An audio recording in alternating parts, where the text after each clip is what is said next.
गर्भ में का बच्चा मुझे सिखाता है, जा मैं तुझे श्राप देता हूँ, वो और जगह से टेढ़ा जन्मेगा। किसी ने नहीं सोचा था कि यही श्राप एक दिन इतिहास रचने वाला है। आशी कहोल वेदों का पाठ कर रहे थे। उनकी पत्नी सुजाता गर्भवती थी। उसी दौरान उनके उच्चारण में हल्की सी त्रुटि हुई। तभी अचानक गर्भ से आवाज आई, आपका उच्चारण गलत है, वेद ऐसे नहीं पढ़े जाते। यह सुनकर कहोल चौंक गए। कुछ पल के लिए वे समझ ही नहीं पाए कि यह आवाज कहाँ से आई, लेकिन जल्द ही उन्हें एहसास हुआ कि यह आवाज उनके अपने ही अजन्मे पुत्र की है। जहाँ यह एक चमत्कार होना चाहिए था, वही क्रोध में आकर उन्होंने उसे श्राप दे दिया और उसी श्राप ने उस बालक की पूरी जिंदगी बदल दी। जन्म के समय उसका शरीर सच में 8 जगह से टेढ़ा था, इसलिए उसका नाम पड़ा अष्टावक्र। बचपन से ही लोग उसे देखकर हंसते थे और उसका मजाक उड़ाते थे, लेकिन किसी को नहीं पता था कि उसी टेढ़े शरीर में असाधारण ज्ञान छुपा हुआ है। उधर जनक के दरबार में एक बड़ा शास्त्रार्थ चल रहा था, जहाँ बंदी नाम का घमंडी विद्वान हर किसी को ज्ञान में हरा देता था।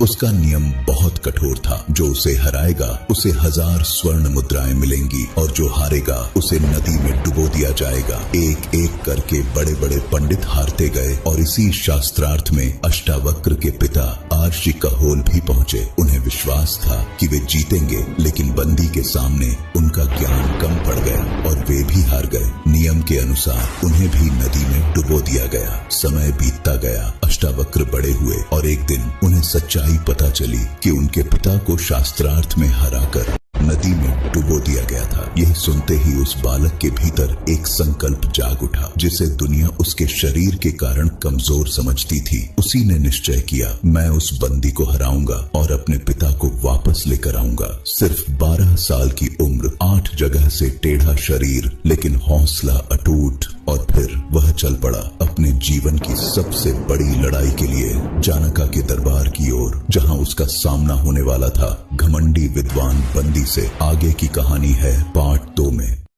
तेरे पिता को हराकर मैंने ही उन्हें नदी में डुबोया था, लगता है तू भी वहीं जाना चाहता है।